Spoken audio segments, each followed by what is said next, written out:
Olá, graça e paz, meus amigos. Boa tarde. Como é que vocês estão? Bom? Espero que sim. Tá aí meu companheirão aqui, né? O Ganso, aqui na chácara. Nós moramos na chácara. Estamos aqui hoje numa tarde linda. Acabou bem recente, deu uma chuva aqui, ó. Mas o sol já abriu, né? Graças a Deus.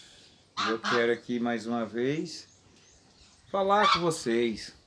Espero que vocês estejam bem. De coração, espero que vocês estejam bem nessa tarde, dia de hoje. E como sempre, né? Vou me apresentar, eu sou Tauanes Magalhães, pastor evangélico, né? E olha só, esse texto aqui, eu acho ele muito interessante, pois nós conseguimos tirar daqui lições muito importantes para as nossas vidas. No capítulo 5, você que tiver a sua Bíblia aí, pega a sua Bíblia, vamos acompanhar comigo. No capítulo 5 do segundo livro dos Reis, capítulo 5, e o versículo é o de primeiro mesmo, é o primeiro versículo, que diz, olha só, e Naamã, capitão do exército do rei da Síria, era um grande homem diante do seu senhor, e de muito respeito, porque por ele o Senhor dera livramento aos sírios. E era este homem herói valoroso, porém leproso. E saíram tropas da Síria, da terra de Israel, e levaram presa uma menina que ficou ao serviço da mulher de Naamã. E disse essa, a sua senhora, antes o meu senhor estivesse diante do profeta que está em Samaria, e ele o restauraria da sua lepra. Então foi Naamã e notificou ao seu senhor, dizendo, assim e assim falou a menina, que é da terra de Israel. Irmãos, esse texto aqui é um texto muito conhecido, muito pregado, né? É um texto que muitas pessoas conhecem, mas o que me chama a atenção nesse texto é a menina. Nossa, que lição que essa menina nos dá. Se você for observar, porque aqui vamos entrar num contexto histórico, né? Sobre quem era a Síria e as atrocidades que o exército sírio causava naquela época. A Síria era uma nação considerada pagã, uma nação capaz de atrocidades horríveis. Segundo alguns contextos de alguns historiadores, vão dizer que a Síria, elas eram capazes, o exército sírio era capaz de tomar da mão, né, de mulheres ali os seus bebês recém-nascidos. Irmãos, é triste essa cena, né, mas só para que vocês entendam a atrocidade do que o exército sírio era capaz de fazer. E eles pegavam os bebês recém-nascidos e decapitavam na frente de seus pais. Uma tortura psicológica horrível. Também dizem alguns historiadores que eles pegavam os bebês novos, bebês aí recém-nascidos, e eles jogavam, atiravam aqueles bebês contra os muros da cidade que estava sendo, né, atacada pelo exército. Imagina que atrocidade que era aquilo, gente. Uma mãe, um pai vendo seu bebê recém-nascido passar por essa situação. E fora as pessoas que eles matavam ao fio da espada, as pessoas que eles levavam, capturavam, as pessoas mais jovens, né?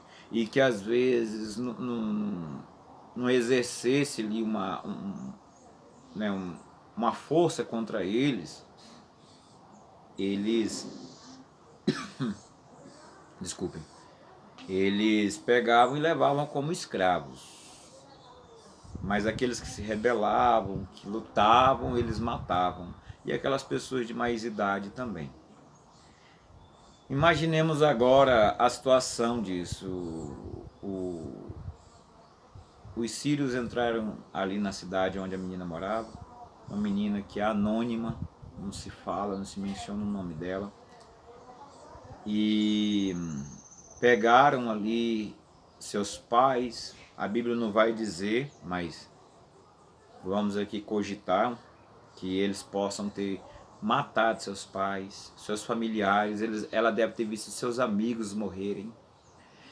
Ela deve ter visto seus pais, familiares, pessoas que ela amava sendo mortas.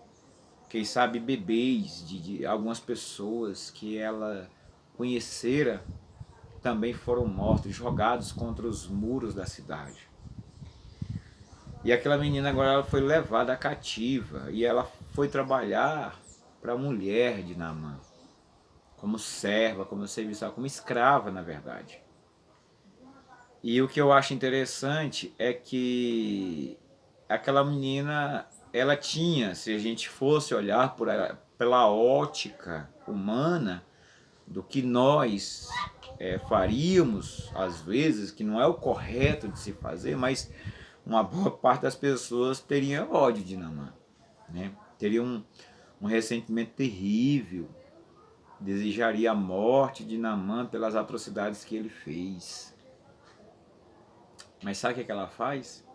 Ela mostra que ela não está no mesmo nível de ódio, de amargura, de atrocidade que Naamã estava. E ela pega então e vê que Naamã está leproso. Irmãos, uma pessoa leprosa, ela era tida como uma pessoa das mais imundas. Ela nem sequer podia andar no meio da sociedade, porque a lepra se transmitia até no ar. E quando ela vê Naamã se desfazer das suas armaduras, ela percebe o corpo de Naamã leproso. E ela, ao invés de torcer pela morte de Naamã, ela diz para Naamã que se ele fosse até Israel e tivesse diante do profeta ali em Samaria, ele poderia ser curado da sua lepra. Ou seja, ela indicou o caminho para ele chegar à sua cura. Irmão, isso é tremendo. Uma pessoa que incapaz de revidar, uma pessoa incapaz de vingança, uma pessoa incapaz de guardar mágoa, de guardar ressentimentos.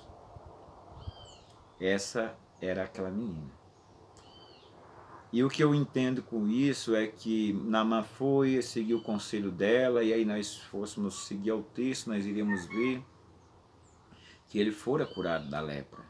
A Bíblia não diz o que, mas pelo fato de Naamã aparentemente ter se convertido, até entendo eu que aquela menina deve ter sido muito bem recompensada, talvez até liberta, né? Quem sabe? A Bíblia não diz, eu estou aqui conjecturando. E aí eu quero te trazer um entendimento hoje. Como está os teus ressentimentos? Como está? Você tem guardado rancor de alguém? Mágoa de alguém? Ainda que esse alguém for capaz das maiores atrocidades contra você, mas de que maneira que você tem lidado com isso? Você tem guardado ódio, ressentimento? Irmão, isso são sentimentos mais horríveis que uma pessoa pode ter. Esses são os sentimentos menos louváveis ou não louváveis, na verdade, que uma pessoa possa carregar consigo: ódio, ressentimento, amargura, revide, certo? Torcer pelo fracasso de uma pessoa porque em algum momento ela te prejudicou. E olha que se fôssemos olhar pela ótica daquela menina, pelas situações as quais ela viveu, ela tinha todos os motivos para rodear Naamã, vamos assim dizer, e entender. Mas não foi isso que ela fez. Muito pelo contrário. Ela pagou o mal com o bem. Não carregue mágoas, ressentimentos na sua vida. Sentimentos de ódio. Não alimente isso na sua vida. Isso só vai te prejudicar ainda mais. Isso vai te envenenar. A tua alma, ela vai ficar envenenada terrivelmente com isso.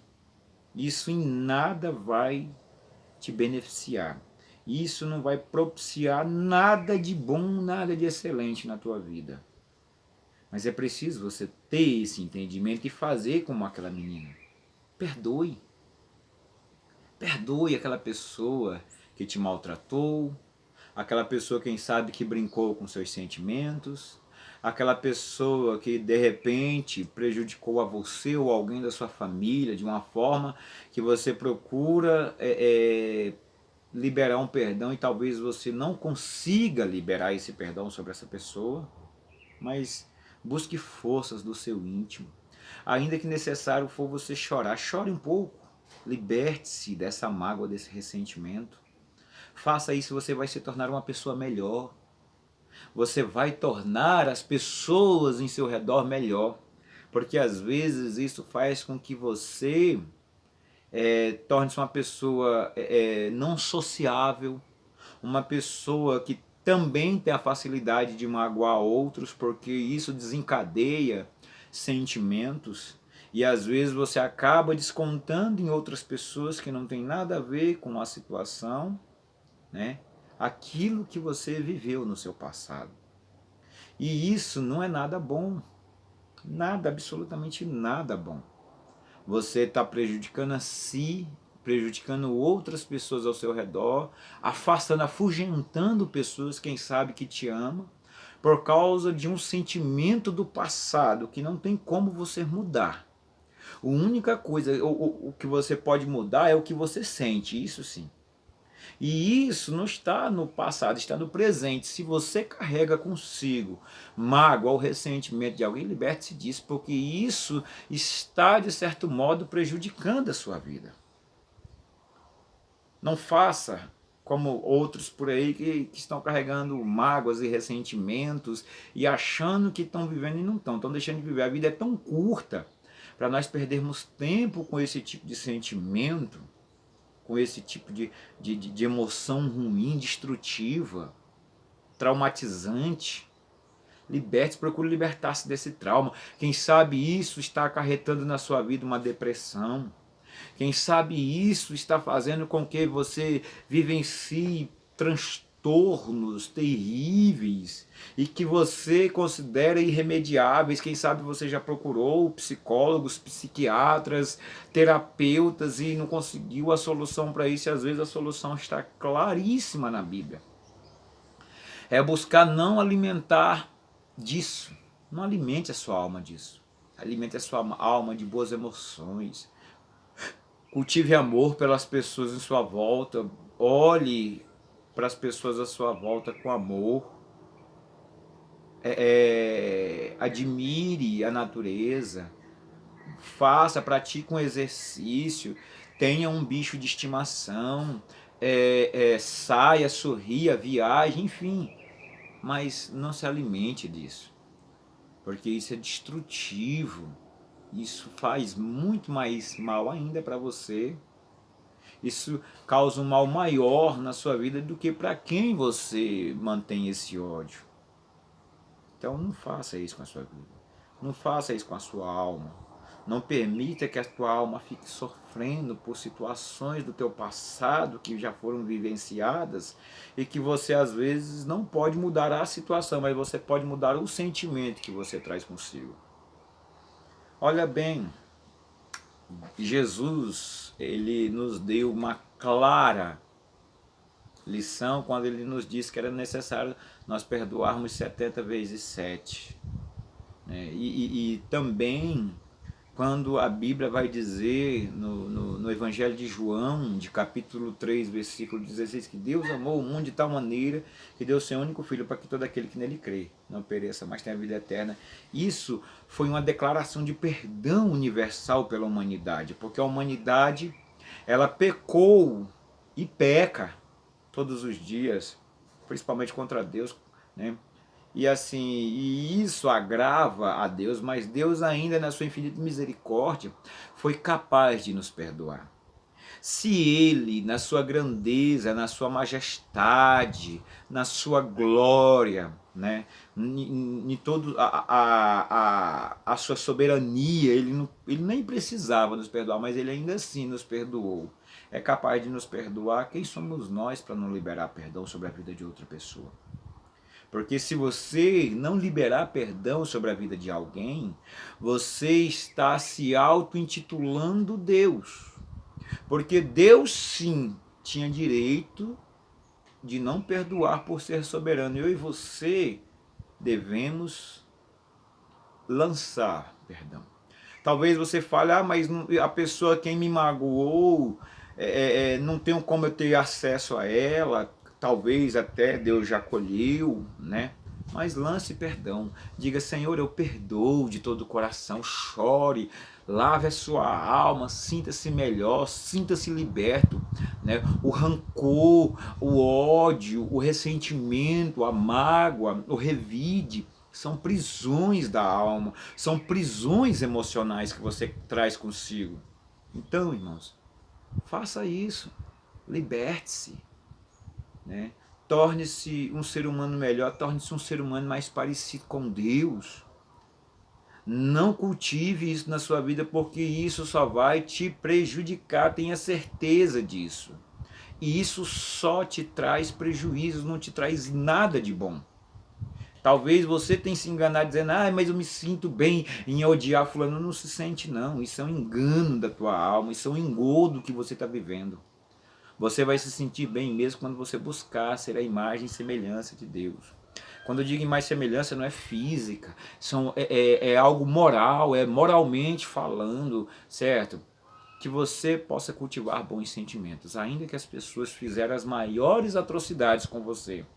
Eu nem quero aqui imaginar o que você passou, mas ainda que possa ser a coisa mais extrema que for, mais dolorosa que for que já te fizeram, perdoe.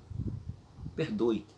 Lance perdão sobre essa pessoa, não cultive essa mágoa consigo, não cultive esse ódio. Você vai ser, sim, uma pessoa melhor, uma pessoa mais alegre, uma pessoa livre, livre dessas prisões emocionais que você tem vivido. Amém? Meu irmão, minha irmã, esse aqui é o recado que eu tenho para te dar. Espero que te ajude.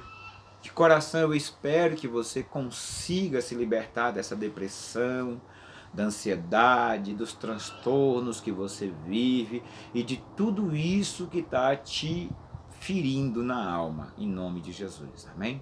Que Jesus, na sua infinita misericórdia, nos abençoe, e eu quero estender essa bênção sobre a sua vida, sobre o seu lar, sobre o seu casamento, sobre a sua família, sobre a sua parentela e sobre toda a tua vida. Amém? Um forte abraço do seu amigo, Pastor Tauames Magalhães. Amém? Jesus abençoe.